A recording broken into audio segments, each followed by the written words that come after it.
Salut, eu sunt Steve și astăzi o să vă povestesc despre o întâmplare de copilărie.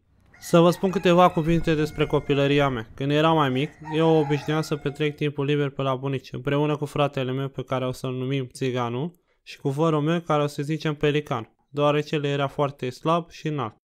Obișnuiam să ne jucăm mai toată ziua prin curtea bunicilor și să facem tot felul de bacări, ca niște copii ascultători ce eram. Nu stăteam în loc mai mult de 5 minute. Într-o zi bunicul se întoarce de la câmp cu o căruță de trifoi mare cât casă și ne păcăiește să-l ajutăm să o bage în hambar, așa cum făcea el mereu când ne prindea, ne punea la treabă. După ce îl ajutăm să bage trifoi în hambar, ce m-am gândit eu? Hai să facem un labirint prin trifoi. Ca o scurtă paranteză, eu eram mereu cel care venea cu ideile tâmpite. Și așa ne apucăm noi să facem labirint prin trifoi. Mă apuc cu Țiganul și Pelicanul să facem labirint prin trifoi. Vă dați seama, am bătătorit tot trifoi. Nu mai era bun de nimic după ce am terminat noi treaba cu el. Să dusese toată munca bunicului din ziua aia.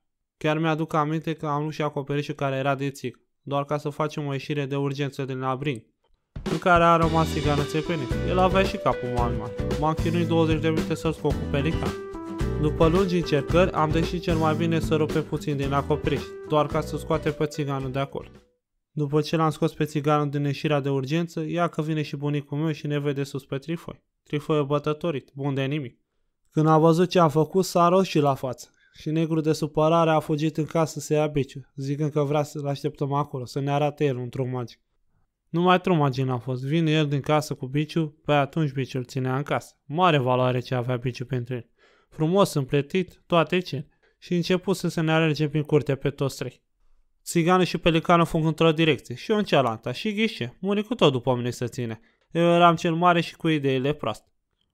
Eu fugeam și spatele meu bunicul țipa că îmi arată el într-un magic.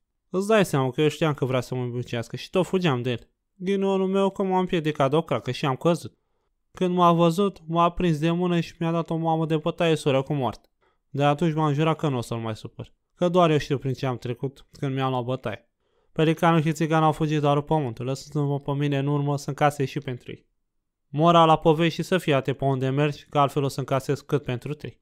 Nu uitați să vă abonați și să recomandați prietenilor la acest canal. Bineînțeles, dacă vă place ceea ce fac. Până data viitoare, numai bine!